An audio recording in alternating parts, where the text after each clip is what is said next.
ان جہلا میں سب سے زیادہ جو تصور گمراہ کل پیدا ہوا ہے وہ حضور کی شفاعت کبریٰ اور شفاعت عظمیٰ کے تصور یہ ہے کہ حضور تو اپنی پوری امت کو بس شفاعت کر کے اور اللہ کے ہاں عذاب سے اور پکڑ سے اور حساب سے بچا لیں گے.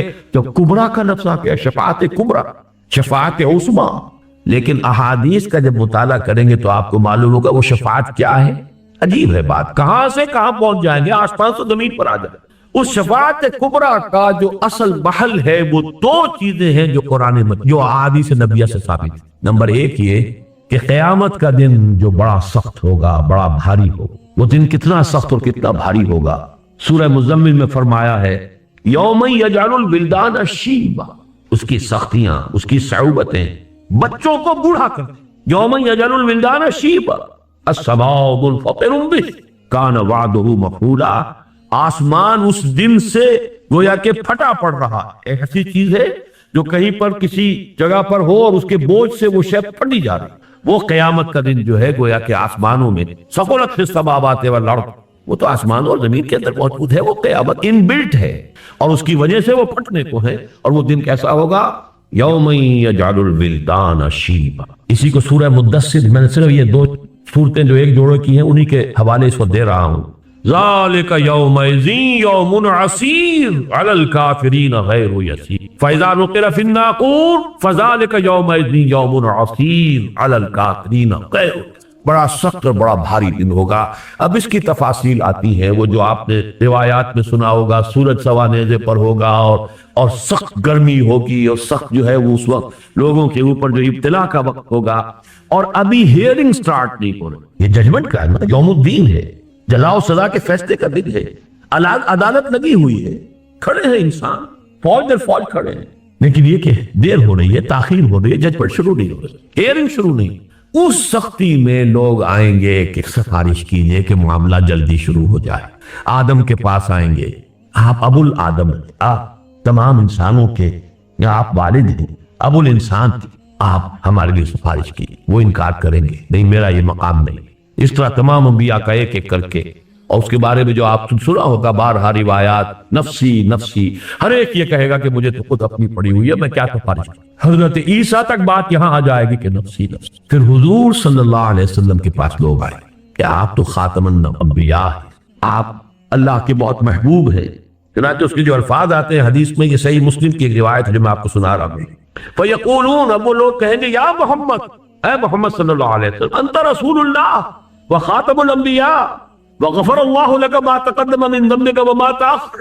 اے محمد صلی اللہ علیہ وسلم، آپ تو اللہ کے رسول، تمام انبیاء پر مہر، تمام انبیاء کے خاتم، اور آپ کے لیے تو اللہ تعالیٰ نے قرآن میں ہی اعلان کر دیا تھا کہ آپ کی ساری خطائیں معاف، کوئی خطا اگر ہے بھی سب معاف، جو بھی پچھلی اور اگلی ہیں. لہذا آپ ہمت کیجئے، اشفع لنا الی ربک الا تری، آپ دیکھ لیجئے، کوئی شفاعت کیجئے ہماری. آپ دیکھ لیجئے ما نحن فیہ الا تری ما قد بلغنا، آپ دیکھ لیجئے ہمارے کیا حالت ہو گئی ہے، ہم کس حال میں ہیں، کس مصیبت میں ہیں، کس مشقت میں ہیں. فانطلقوا، تو حضور فرماتے پھر میں چلوں گا. فآتی تحت العرش، میں عرش خداوندی کے نیچے کھڑا ہو جاؤں. فاقع ساجدا لربی، پھر میں اپنے رب کے لیے سجدے میں گر جاؤں. یہاں بھی نوٹ کر لیجئے، وہ بات نہیں ہے کہ کوئی زور ہے، کوئی تحکم ہے، وہ جو آپ کے ہاں ہے مشہور، خدا جلو پکڑے چھڑا لے محمد، محمد پکڑے چھڑا کوئی نہیں سکتا. اب وہ جو تصورات، وہ بالکل کوئی اور تصویر ہے جو دنوں میں بیٹھی ہوئی، کوئی اور نقشہ ہے. حدیث پہ شفاعت کا جہاں اس بات ہو رہا ہے وہاں سمجھئے کہ وہ کیا ہے، نقشہ کیا ہے. فانطلقوا، میں چلوں گا، آگے بڑھوں گا. فآتی تحت العرش، عرش خداوندی کے بالکل نیچے پہنچ جاؤں گا. فاقع ساجدا لربی، اور پھر میں اپنے رب کے لیے سجدے میں گر جاؤں گا. ثم يفتح الله علي ويلهمني من محامده وحسن الثناء عليه شيء لم يفتح لأحد قبلي، اور اس وقت اللہ تعالی مجھ پر کھولے گا اپنے حمد اور ثنا کے بعد ایسے امور کہ جو اس سے پہلے اس نے کسی پر نہیں کھولے. میں نے یہ 50s میں یہ روایت سنی تھی ایک مرتبہ، ذرا مختلف الفاظ میں مجھے یاد آ گئے. مولانا داؤد غزنوی رحمۃ اللہ علیہ، وہ ایک عجیب، یوں سمجھئے کہ ایک کمبینیشن عجیب تھا ان کی شخصیت میں. ایک طرف تو اہل حدیث، دوسری طرف صوفی، یہ دونوں چیزیں بڑی مشکل سے جمع ہوتی ہیں. اہل حدیث عام طور پر تصوف کے دشمن، لیکن یہ کہ ان کے ہاں میں نے دیکھا کہ یہ دونوں چیزیں جمع تھیں، تو انہوں نے ایک خطبہ جمعہ میں منگومری میں یہ واقعہ بیان کیا، تو آیا کہ کچھ روز میں اپنے رب کی وہ حمد کروں گا۔ وہ کوئی دوسری روایت ہے کہ قیامت کے دن لواء الحمد بیدی، اللہ کے حمد کا جھنڈا میرے ہاتھ میں، اور اس روز جو حمد میں اللہ کی بیان کروں گا وہ آج نہیں کر سکتا۔ یہ میں نے اپنے بعض دروس میں اس کی تفسیر بیان کی ہوئی ہے کہ حمد انسان کرتا ہے اپنی معرفت اور انڈرسٹینڈنگ کی مناسبت سے۔ آپ نے کسی شے میں کوئی حسن دیکھا، اس کے کچھ پہلو آپ پر نمایاں ہو گئے کہ اس میں یہ محاسن ہے، یہ خوبیاں ہیں، یہ اچھائیاں، یہ آپ کی انڈرسٹینڈنگ ہے، اپریسیشن ہے۔ جتنی اپریسیشن ہے اتنا ہی تو بیان کر سکیں گے نا۔ اس کے بعد پہلو ہیں جو ابھی آپ کو پر واضح نہیں ہوئے، آپ کے اندر اس کو اپریشیٹ کرنے کی صلاحیت ہی نہیں فرض کیجئے، تو اس کو کیسے بیان کریں؟ تو جہاں بھی آپ تعریف کریں گے، حمد کریں گے، مدح کریں گے، توصیف کریں گے، تحسین کریں گے، یہ لمیٹڈ ہوگی آپ کی اپنی قوت ادراک پر۔ آپ نے کتنا کچھ سمجھا، کتنا انکشاف آپ پر ہوا۔ اس لیے تو میں کہا کرتا ہوں کہ قرآن مجید کی عظمت کا جو انکشاف علامہ اقبال پر ہوا ہے، میرا مطالعہ کہہ لیجئے بہت محدود ہے، لیکن بہرحال میرے علم کی حد تک کسی دوسرے انسان پر قرآن مجید کی عظمت کا وہ ادراک اور وہ انکشاف میں نے نہیں پایا۔ بڑے سے بڑے عالم، یہ انکشاف ہے، یہ اپریسیشن۔ ایک بہت بڑا فلسفی ہی اپریشیٹ کر سکے گا کہ قرآن کی اس آیت میں کس قدر بڑا فلسفہ ہے۔ آپ آدمی کو کیا پتا کیا اس میں لکھا ہوا ہے۔ وَلَا تَكُونُوا كَالَّذِينَ نَسُوا اللَّهَ فَأَنسَاهُمْ أَنفُسَهُمْ، وہ اقبال ہی نے سمجھا کہ اسی سے کہتا ہے کہ میرا پورا فلسفہ خود ہی جو ہے وہ اس ایک آیت سے مستنبط ہے۔ جس کو فلسفہ وجود کی کبھی ہوا بھی نہیں لگی، اسے پتہ ہی نہیں کہ وجود کا مسئلہ کیا ہے، اسے کیا پتا هو الاول والآخر والظاہر والباطن میں کیا سمندر ہے معرفت کا کہ جو مضبط ہے۔ تو انکشاف اس عظمت قرآن کا اپنی استعداد، اپنی صلاحیت، اپنی وسعت علم، اپنے ذہن کا جو یہ ظرف ہے وہ کتنا گہرا ہے، کتنا چوڑا ہے، کتنا بڑا ہے، اس میں کتنی کچھ سمائی ہو سکتی، اسی کے اعتبار سے ہوتا۔ تو اس حوالے سے حضور فرماتے اس روز جو میں حمد اللہ کی بیان کروں وہ آج نہیں کر سکتا، یعنی اس وقت اللہ تعالیٰ کی صفات کمال، اس کا جو مجھ پر انکشاف ہوگا اس دن، وہ آج مجھ پر نہیں ہے۔ حالانکہ آج بھی جتنا ہے ہم اس کا تصور نہیں کر سکتے۔ حضور کی اس حیات دنیاوی کے دوران میں بھی جو تصور تھا وہ بھی ہمارے لیے وراء الورا ثم وراء الورا ثم وراء الورا، ہمارے تصور سے تو وہ بھی دور۔ لیکن حضور فرماتے ہیں کہ خود میں بھی آج وہ ادراک اور شعور جو ہے مجھے حاصل نہیں جو اس وقت مجھے عطا کیا جائے گا۔ اور یہاں اس حدیث میں یہ صحیح مسلم کی روایت ہے، اس کی پورے الفاظ میں نے آپ کو سنا دیے۔ ثم یفتح اللہ علی ویلہمنی، پھر اللہ مجھے الہام فرمائے گا۔ اب دیکھیے بہت اہم لفظ آیا یہاں پہ الہام کا، اور یہ میری بحث میں ابھی آئے گا بڑی اہمیت کے ساتھ۔ اسی سے گرہ کھلتی ہے شفاعت کی ایک اہم اور ایک بڑے ہی غامض مسئلے۔ الہام اللہ فرمائے گا مجھے اپنے حمد کی، محامد وہ چیزیں، وہ اوصاف، وہ چیزیں، وہ ایٹریبیوٹس کہ جن پر حمد کی جائے، قابل حمد جو اللہ کی ذات کے پہلو ہیں، وہ اس دن جو مجھے اللہ الہام کرے گا وہ ہوں گے کہ جو کسی پر اس نے نہیں کھولے۔ فتح، کھولنا، واضح کرنا، عام کرنا۔ اس لیے مجھے ایک اور دعا یاد آ گئی جو میرا کتاب چاہے مسلمانوں پر قرآن مجید کے حقوق، اس کے اختتام پر ایک دعا ہے جو کئی دعائیں جو ہیں ذرا تھوڑے لفظی فرق کے ساتھ کتابوں میں ہے، تھوڑا فرق ہے، میں نے جمع کیا، بہت بڑا خزانہ ہے، معرفت رب کا بہت بڑا خزانہ، مقام عبدیت کا بہت بڑا خزانہ۔ اللہم انی عبدک وابن عبدک وابن امتک فی قبضتک ناصیتی بیدک ماض فی حکمک عدل فی قضاؤک۔ ذرا اندازہ کیجئے عبدیت کا۔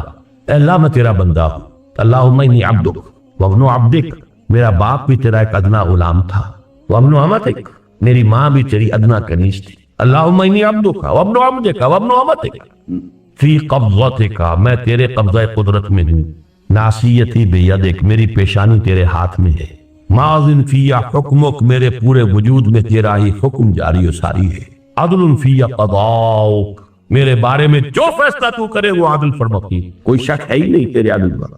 اب اس کے بعد سوال ہے، یہ حمد کرنے کے بعد سوال ہے۔ میں سمجھتا ہوں کہ بہت کم نصیبی ہے ان کی جنہوں نے میرا وہ کتابچہ پڑھا اور یہ دعا یاد کی۔ اللہم انی عبدک وابن عبدک وابن امتک فی قبضتک ناصیتی بیدک ماضٍ فی حکمک عدل فی قضاؤک۔ یہ ساری حمد تحمید ہے، یہ ساری تواضع، یہ عاجزی، یہ ان کے ساری تمہید ہے کس بات؟ اسألوک بکل اسم ہو لک، اے اللہ میں تجھ سے سوال کرتا ہوں تیرے ہر اس نام کے حوالے سے جو تیرا ہے، جو تیرے اسماء ہیں، میں انہی کے حوالے سے پکار سکتا ہوں. قرآن مجید میں آیا کہ نہیں, لہ الاسماء الحسنی فادعوہ بہا. اللہ کو جب بھی پکارنا ہو اللہ کے ناموں کے حوالے سے پکار. اللہ تیرا جو بھی نام ہے میں اس کا واسطہ دے کر تجھ سے سوال کرتا. اسألک بکل اسم ہو لک سمیت بہ نفسک, جس سے تو نے اپنے آپ کو موسوم کیا, خود اپنے لیے وہ نام اختیار کیا. او انزلتہ فی کتابک, یا وہ نام تو نے اپنی کسی کتاب میں نازل فرمایا. او علمتہ احدا من خلقک, یا وہ نام جو تو نے اپنے بندوں میں سے کسی کو کبھی سکھایا. او استأثرت بہ فی مکنون العلم عندک, اور اے اللہ وہ نام بھی جو تو نے ابھی اپنے پاس خزانہ غیب کے اندر رکھے ہوئے ہیں میں اس کا بھی واسطہ کرتا. یعنی تیرے وہ نام بھی ہیں جو تو نے کسی کو ابھی تک نہیں بتایا. یہ محمد رسول اللہ نے کہا ہے. اسألک بکل اسم هو لک سمیت بہ نفسک او علمتہ احدا من خلقک او انزلتہ فی کتابک او استأثرت بہ, جسے تو نے محبوب بنا کر اپنے پاس ہی چھپا کر رکھا. تیرا وہ نام بھی ہے. او استأثرت بہ فی مکنون الغیب عندک, غیب کا جو چھپا ہوا خزانہ ہے جو خاص تیرے پاس ہے, اور تو نے وہ نام ابھی اپنے ہی پاس اسی خزانے میں رکھا ہوا چھپا کر میں اس کا بھی واسطہ دیتا ہوں. انت جعل القرآن ربیع قلبی, مانگا کیا ہے؟ دولت نہیں مانگی, اولاد نہیں مانگی, کیا مانگا ہے؟ انت جعل القرآن ربیع قلبی, اس قرآن کو میرے دل کی بہار بنا, ونور صدری, میرے سینے کا نور بنا, وجلاء حزنی, میرے غم اور رنج کا مداوا بنا, وذہاب ہمی بغمی, اور میرے غموم اور تفکرات کا مداوا بنا اس قرآن. یہ دعا مجھے کیوں یاد آ گئی؟ اب استأثرت بہ فی مکنون الغیب عندک, اے اللہ تیرے وہ نام بھی جو تو نے ابھی اپنے پاس چھپا کر رکھے ہوئے ہیں خزانہ غیب میں ان کا بھی واسطہ دے رہا ہوں. حضور فرماتے اس روز وہ خزانہ غیب بھی مجھ پر کھول دیا جائے. فرمایا ثم یفتح اللہ علی ویلہمنی, پھر اللہ کھول دے گا مجھ پر اور الہام فرما دے گا مجھے من محامدہ وحسن الثناء علیہ شیئا لم یفتحہ لأحد, وہ تمام خزانے جو اللہ نے مجھ سے پہلے کسی پر نہیں کھولے ہوں گے وہ اس وقت مجھ پر کھول دیے جائیں گے. ثم یقال یا محمد, اب جب یہ سب کچھ ہو جائے گا تو کہا جائے گا, پکارا جائے گا.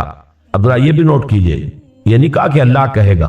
یقال, گر حفظ مراتب نہ کنی زندیقی, مراتب کا لحاظ اگر نہ ہو. ابن عربی کا وہ شعر جو میرے بعد دروس میں آیا ہوگا, اب یہ چیزیں پھر آ رہی ہیں, بار وہی آئے گی, بار بار آئے گی. الرب رب وَإِن تَنَزَّلْ وَالْعَبْدُ عَبْدٌ وَإِن تَرَقَّى, رب رب ہی ہے چاہے کتنا ہی نیچے آ جائے, چاہے سمائے دنیا پر آ جائے. پہلے آسمان پر آتا ہے کہ نہیں آتا؟ حدیث میں ہے کہ نہیں؟ ہر رات کے پچھلے گھڑیوں میں, جنہیں آپ کہتے ہیں small hours of the morning, یہ 2 3 4 یہ سب سے چھوٹے ہیں نا, ان سے 1 2 3 4 12 کے بعد 1 پہ آ گئے نا ایک دم. اسمال آورز آف دی, یہ جو شروع کی صبح کی آف دی مارننگ, ان میں اللہ نزول اجلال فرماتا ہے, پہلے آسمان پر آ جاتا. اور محمد الرسول اللہ شب معراج میں 7ویں آسمان پر پہنچ گئے, لیکن محمد ہے, اللہ اللہ ہے. الرب رب وَإِن تَنَزَّلْ, رب رب ہی ہے چاہے کتنا ہی نیچے آ جائے, کتنا ہی نزول فرمائے. والعبد عبد وَإِن ترقى, بندہ بندہ ہی رہے گا چاہے کتنا ہی ترقی کر لے اور کتنی ہی اونچے مقام پر پہنچے. وہ حفظ مراتب یہاں پر نوٹ کیجئے. کہا جائے گا ثم یقال, پھر کہا جائے گا, کوئی کہنے والا کہے گا, کوئی پکارے گا. جیسے درباروں کے اندر ہوتے ہیں وہ اعلان کرنے والے کچھ اور ہوتے ہیں. ثم یقال یا محمد ارفع رأسک سل تعطى اشفع تشفع, اس وقت مجھ سے کہا جائے گا اے محمد صلی اللہ علیہ وسلم اپنا سر اٹھاؤ. سجدے میں پڑے ہوئے, یہ ساری حمد و ثنا سجدے میں کر رہے ہیں. ارفع رأسک, اپنا سر اٹھاؤ.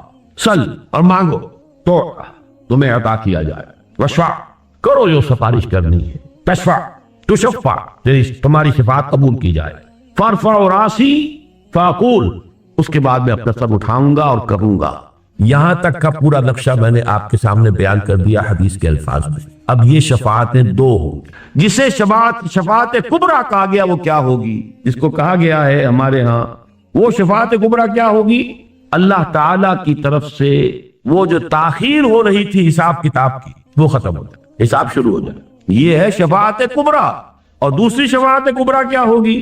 کہا جائے گا کہ میں کہوں گا یا رب امتی امتی, پروردگار مجھے اپنی امت کی, پروردگار مجھے اپنی امت کی. فیقال یا محمد, تو کہا جائے گا اے محمد صلی اللہ علیہ وسلم ادخل الجنت من امتک, اپنی امت میں سے جنت میں داخل کر دو.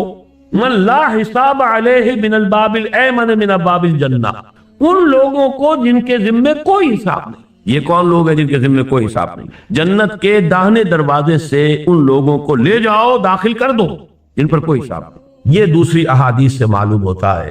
بعض احادیث میں تو 70,000 کا عدد آیا ہے۔ میری امت میں سے 70,000 لوگ ایسے ہوں گے جن کے بارے میں امام بخاری نے باب قائم کیا ہے، يدخل الجنت 70,000 بغیر حساب۔ 70,000 جو ہے امتی محمد الرسول اللہ صلی اللہ علیہ وسلم کے، وہ بغیر حساب کتاب۔ وہ کون سے ہوں گے؟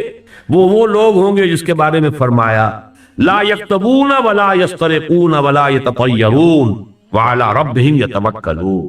وہ تیری امت کے لوگ اے محمد صلی اللہ علیہ وسلم جو خالص متوکل تھے اللہ پر، لہذا نہ تو وہ داغ لگواتے تھے، نہ وہ کوئی جھاڑ پھونک کرواتے تھے، نہ کوئی فال لیتے تھے۔ یہ تین اوصاف جو لوگ اپنے معاملے کو کلیتاً اللہ کے حوالے۔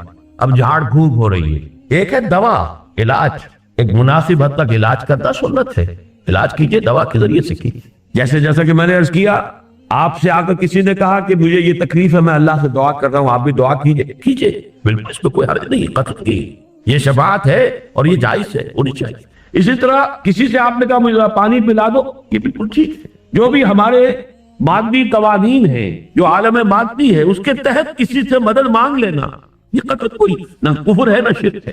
لیکن کسی روح کو پکارنا، یا شیخ عبد القادر جیلانی میری یہ تکلیف رفع کر دے، یہ شرک ہو جائے۔ کسی فرشتے کو پکارنا، یا جبرائیل میری اس وقت یہ مدد کر دے، یہ شرک ہو جائے۔ محمد کو پکارنا، علی کو پکارنا، یا علی مدد، یہ کفر اور شرک ہو جائے۔ اسی طریقے سے میں نے عرض کیا کہ یہ لوگ توکل کرنے والے وہ ہیں کہ جو یہ جھاڑ پھونک نہیں کراتے، کوئی فال وغیرہ نہیں لیتے، یہ بدشگونی ہو گئی، یہ بدفالی ہے، یہ فلاں ہے، یہ چیزیں ہیں، ان تمام چیزوں سے ماورا ہو کر وہ صرف اللہ پر توکل کر۔ جو اللہ چاہے گا وہ ہوگا، اور جو اللہ نہیں چاہے گا وہ نہیں ہو۔ ما شاء اللہ کان وما لم یشاء لم یکن۔ کسی جادوگر کا جادو مجھ پر اثر نہیں کر سکتا اگر اللہ نہ چاہے۔ یہ دوسری بات ہے کہ اگر اللہ ہی نے اپنے کلام میں نازل کر دی ہے معوذتین اور اس کو آپ ذریعہ بنائیں، یہ بالکل الگ بات ہے۔ لیکن کسی کا بھی یہ تصور کر لینا کہ وہ از خود مجھے کوئی نقصان پہنچانے پر قادر ہے، یہی تو شرک اور کفر ہے۔ لا حول ولا قوت الا باللہ۔ لہذا یہ 70,000 جو ہوں گے، یہ تعداد اس حدیث پہ نہیں ہے اور نہ یہ وضاحت ہے، لیکن یہ کہ حدیث کو بھی جیسے قرآن مجید میں ہم ایک آیت کو دوسری آیت کے ساتھ جوڑ کر اس کا نتیجہ نکالتے ہیں۔ شفاعت کبریٰ محمد الرسول اللہ صلی اللہ علیہ وسلم کی، جس کا کہ عوام میں نہ معلوم کیا تصور ہو گیا ہے۔ از روح احادیث صحیحہ صرف یہ 2 شفاعتیں ہیں جو محمد کو حاصل ہیں صلی اللہ علیہ وسلم، جو خاص ہیں آپ کی ذات کے ساتھ، اور وہ یہ ہیں کہ جب قیامت میں دیر ہو رہی ہوگی، ہیئرنگ میں سماعت شروع نہیں ہو رہی اور سختیوں میں ہوں گے اور شدائد میں ہوں گے، اس وقت آپ کی شفاعت سے حساب کتاب شروع ہو جائے۔ اور نمبر 2، آپ کو کہہ دیا جائے گا اپنی امت کے ان لوگوں کو لے کر فوراً ان لوگوں کو داخل کر دیجئے۔ ابھی یہ جو حساب کتاب ہونا ہے یہ بھی نہیں ہو، یہ سختی بھی ان کے لیے نہیں ہے۔ آپ کی امت کے وہ لوگ کہ جو جن پر کوئی حساب نہیں ہے، اور یہ وہ لوگ ہیں کہ جو نہ کہیں داغ لگواتے تھے، یہ بھی پرانے زمانے میں داغ لگا دینا، نشان لگا دینا، اس میں یہ کہ کچھ وہ معبودوں کا حوالہ بھی ہوتا تھا، کچھ اس سے وہ جو ہے قبائل کی شناخت بھی ہوتی تھی، مختلف تھا، اس سے بھی روکا۔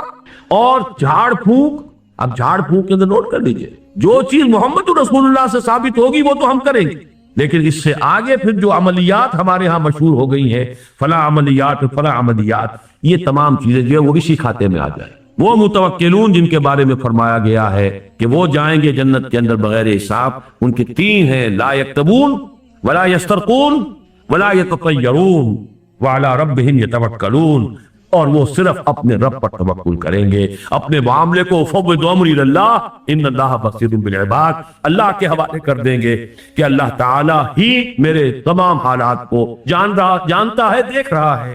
سپردم بے تو مایہ خیشرا تو دانی حساب کم ہو۔ تو 2 چیزیں ہوئیں کہ جو حضور صلی اللہ علیہ وسلم کے ساتھ خاص، اور یہ وہ ہیں جن کے معتزلہ بھی قائل۔ میں نے بتایا تھا کہ شفاعت بالکل منکر خوارج، معتزلہ ان 2 کے وہ بھی قائل ہے، اہل سنت تو قائل ہے ہی۔ تیسری شفاعت وہ ہے کہ جس کے معتزلہ سرے سے منکر ہے اور خوارج تو ہے ہی، لیکن اہل سنت کے نزدیک وہ ثابت ہے۔ وہ سفارش کس کی ہے؟ اولیاء اللہ کی، اور اولیاء اللہ میں ٹاپ پر کون ہے؟ اللہ کے رسول ہیں۔ پھر کون ہیں؟ اللہ کے نبی. پھر کون ہیں؟ صدیقین، شہداء، صالحین، صلحاء، اتقیاء. یہ سب صالحین مومنین، تمام اہل ایمان یہ بھی سفارش کریں. یہ سفارش کون سی ہو؟ اس سفارش کے لیے میں نے پہلے جو مثال دی تھی کہ جیسے آپ کہتے ہیں اللہ مجھے معاف فرما دے، کوئی اور بھی شامل کر دے اپنی بات، اللہ اس کو معاف فرما دے، بغیر اس کے کہ یہ تصور ہو کہ اللہ پر کسی کا زور ہے، بغیر اس کے کہ کوئی تصور ہو کہ اللہ کسی کی بات ماننے پر مجبور ہے، بغیر اس کے کہ کوئی یہ تصور ہو کہ یہ اللہ کا نائب ہے اس لیے مختار ہے، اختیار رکھتا ہے، بغیر اس کے کہ یہ تصور ہو کہ یہ اللہ کا ولی ہے، لاڈلا ہے، اور اللہ اس کی بات جو ہے وہ ہرگز نہیں ٹالے گا. نہیں. وَقُلِ الْحَمْدُ لِلَّهِ الَّذِي لَمْ يَتَّخِذْ وَلَدًا وَلَمْ يَكُنْ لَهُ شَرِيكٌ فِي الْمُلْكِ وَلَمْ يَكُنْ لَهُ وَلِيٌّ مِّنَ الذُّلِّ وَكَبِّرْهُ تَكْبِيرًا. اس کی تکبیر کرو، اسے بڑا کرو، ان تمام چھوٹائیوں سے اسے بلند رکھو اپنے ذہن کے اندر. یہ تمام چیزیں جو ہے یہ تمہاری ذات کے ساتھ ہے کہ تم اپنی کسی دوست کی بات ماننے پر مجبور ہوتے ہیں. اللہ کسی کی بات ماننے پہ مجبور نہیں، معاذ اللہ. یہ شفاعت جو ہے اس کے بارے میں صرف دو باتیں مجھے عرض کرنی ہے مزید. پہلی تو یہ کہ یہ شفاعت کفار کے لیے نہیں ہے، انبیاء کو بھی اجازت نہیں ہوئی کہ کافروں کے لیے شفاعت کریں. قرآن مجید میں صراحت سے مذکور ہے. حضرت ابراہیم کو اپنے باپ کے لیے بھی اجازت، احادیث میں موجود ہے کہ حضور فرماتے میں نے اپنی والدہ کے لیے استغفار مغفرت کی اجازت چاہیے، اللہ اجازت دے کہ میں اپنی والدہ کے لیے مغفرت استغفار کر سکوں. اجازت نہیں ملی مجھے. پھر میں نے اجازت طلب کی کہ میں ان کی قبر کی زیارت کر سکوں، اس کی اجازت نہیں. احادیث صریحہ جن کی جان کفر میں گئی ہے، جو کسی شریف شرک میں مبتلا، ان کے لیے شفاعت کوئی نفی، اس کو ذہن میں رکھیے مطلقاً. احادیث میں بعد میں آپ کو سناؤں. نمبر دو، منافقین کے لیے بھی شفاعت نہیں. منافقین تو کفار سے بڑھ کر ہے قرآن مجید کے روح سے. ان المنافقین فی الدرک الاسفل من النار، وہ تو آگ کے سب سے نچلے درجے میں ہوگی. قرآن مجید میں دو آیتیں تو بہت ہی کلیئر ہیں. اکثر جو حضرات میرے دروس میں شرکت کرتے ہیں انہیں یاد ہوگی، ازبر ہوگی.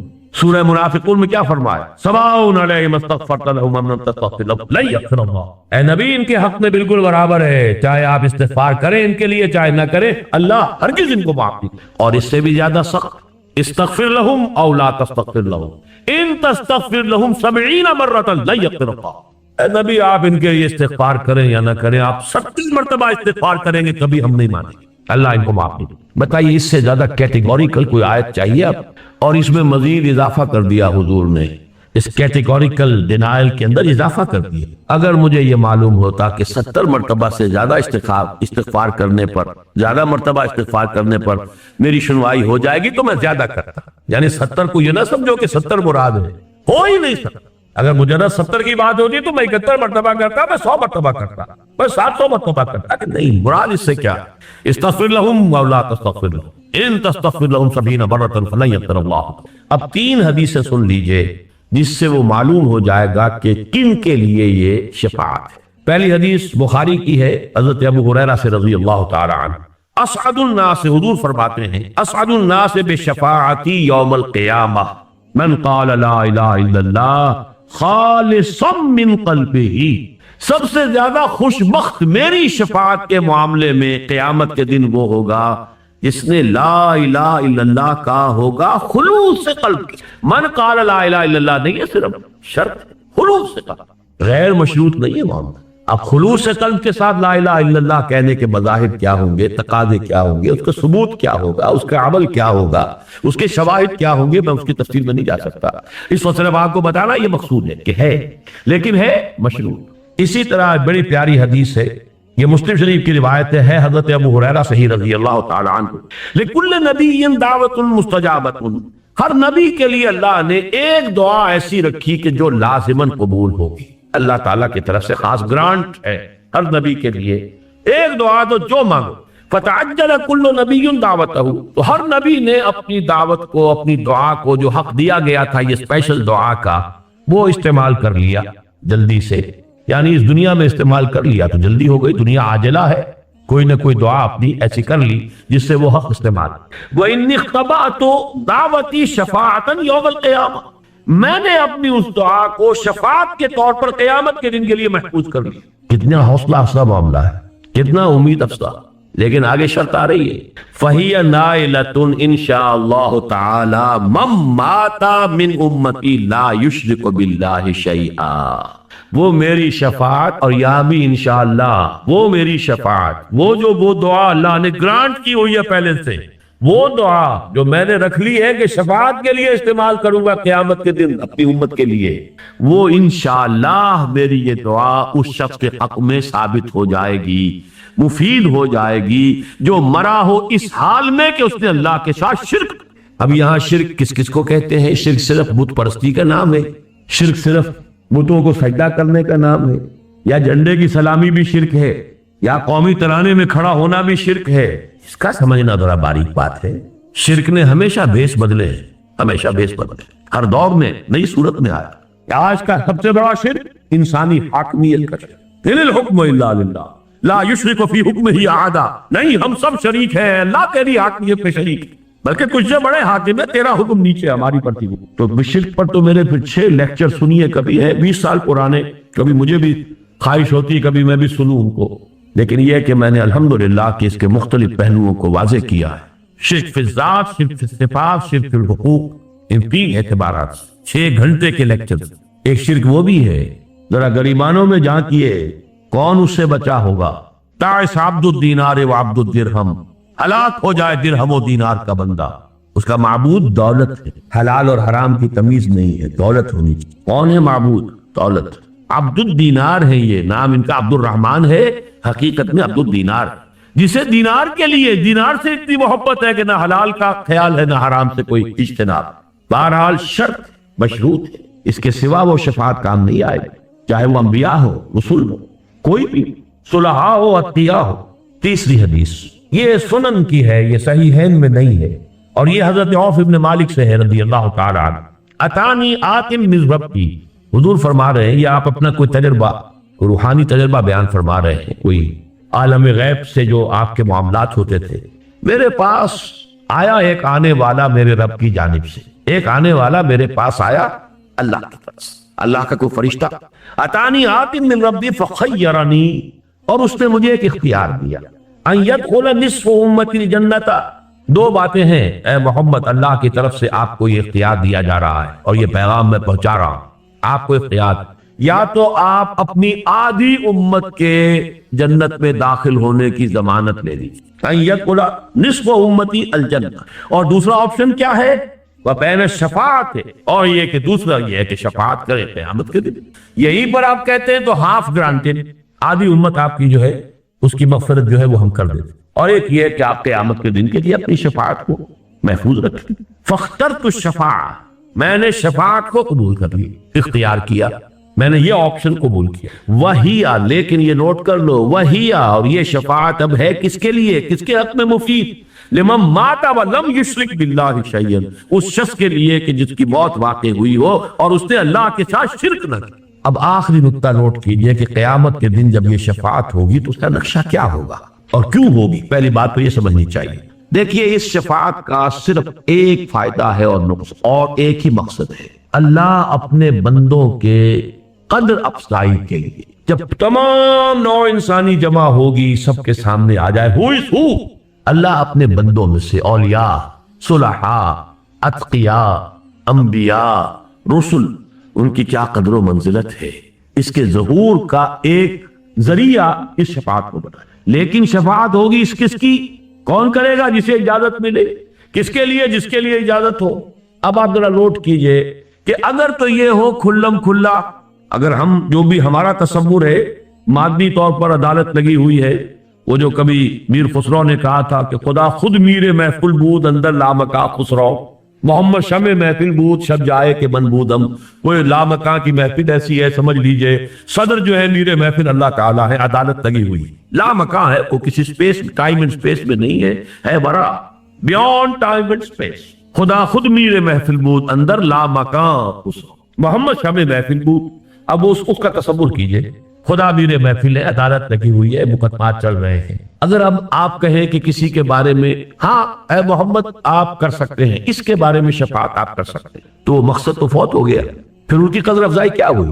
تو معلوم ہوا کہ سب کچھ اللہ کی اجازت سے کیا ہے، جس کے لیے اللہ کی پہلے سے مرضی ہے اس کے لیے کہا گیا ہے، لہذا یہ سب کچھ اس طور سے نہیں ہوگا جو ہم اپنے عالمی مادی تصورات کے تحت جس کا تصور کر سکتے ہیں۔ اس کے لیے میں نے کہا تھا وہ لفظ جو حدیث میں یلہمنی، یہ ہوگا اس وقت بھی خفیہ الہام ہوگا، لوگوں کو معلوم نہیں ہوگا کہ اس پرٹیکولر پرسن کے لیے محمد رسول اللہ کی شفاعت کی اجازت ہو گئی۔ اگر تو وہاں اس طور سے ہو، کھلم کھلا ہو، علی اعلان ہو، تو حضور کا مقام و مرتبہ تو باقی نہیں، وہ تو اختیار خداوندی کا ظہور ہو گیا۔ وہ تو معلوم ہو گیا کہ اللہ ہی کو آپ فرمانا چاہتا تھا، صرف اس نے محمد سے کہہ دیا ہے یا شیخ عبد القادر سے کہہ دیا ہے یا ابو بکر صدیق سے کہہ دیا کہ ہاں آپ چاہیں تو اس کے لیے شفاعت کر سکتے ہیں، تو اس سے جو میں نے مقصد معین کیا، آخر کوئی شے بغیر کسی مقصد کے تو نہیں ہے، کیوں ہے یہ شفاعت؟ اس کو پہلے میں نے معین کیا تاکہ اللہ اپنے مقربین بارگاہ کی جو قدر و منزلت ہے، جو ان کا مقام ہے، اس کو واضح کر دے، سب لوگوں پر کھل جائے who is who، کس کا کیا رتبہ ہے۔ اور یہ اسی وقت ہوگا جب یہ سب کچھ الہام کے طور پر، وہ اعلام اعلانیہ نہیں، اعلام اعلانیہ ہو تو پھر وہ مقصد جو ہے وہ فوت ہو جائے گا۔ اسی لیے اس حدیث میں وَيُلْهِمُنِي، اللہ مجھے الہام فرمائے گا، اس وقت بھی جب کہ حضور جا کر سجدے میں سر رکھیں گے عرش کے سائے میں، عرش کے نیچے یا عرش کے سامنے۔ تو اب اگر فرض کیجئے کہ جیسے ہم تصور کریں گے کہ اللہ ڈکٹیٹ کرتا جا رہا ہے، محمد اس طریقے سے میری حمد کرو، تو وہ تو بے تو کی بات ہو گئی۔ لفظ الہام آیا، اس وقت اللہ کی طرف سے الہام ہوگا، وہ اللہ کی شانیں، وہ اللہ کے اسماء جو آج سے پہلے کسی پر نہیں کھولے گئے تھے، وہ خزانے جو ہیں اسماء کے، وہ خزانے جو ہیں اللہ کے محامد اور محاسن کے، اس روز بطرز الہام محمد عربی صلی اللہ علیہ وسلم پر کھولے جائیں گے، تو اس وقت اللہ کی حمد و ثنا وہ کریں گے، ایسا کہ اس حدیث میں آیا جو میں آج نہیں کر سکتا، وہ تو اسی وقت اللہ تعالیٰ کی طرف سے، جیسے کہ معاملہ آتا ہے ابلیس اور آدم کے قصے، فَتَلَقَّى آدَمُ مِن رَبِّهِ كَلِمَاتٍ فَتَابَ عَلَيْهِ، یہ الہام کے ذریعے سے کلمات حضرت آدم کو اللہ تعالیٰ نے کلمات سکھا دیے، ان کے دل میں جذبہ تھا، پشیمانی تھی کہ خطا ہو گئی ہے، غلطی ہو گئی ہے، لیکن الفاظ نہیں تھے۔ فَتَلَقَّى آدَمُ مِن رَبِّهِ كَلِمَاتٍ فَتَابَ عَلَيْهِ، اسی طریقے سے اللہ تعالیٰ کی طرف سے الہام ہوگا، الہام کے ذریعے سے اولیاء اللہ، صلحاء،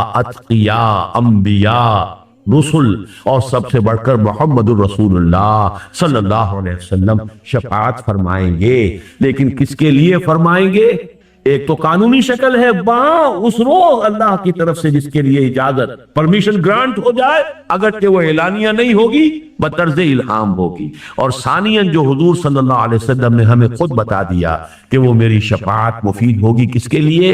من قال لا الہ الا اللہ خالصا من قلبہ، بخاری کی روایت، اس کے لیے مفید ہوگی جس نے لا الہ الا اللہ پورے خلوص قلب کے ساتھ کہا، اور اس کے لیے ہوگی من مات ولم یشرک باللہ شیئا، جو مرا ہو اس حال میں کہ اس نے اللہ کے ساتھ کسی کو شریک نہ کیا۔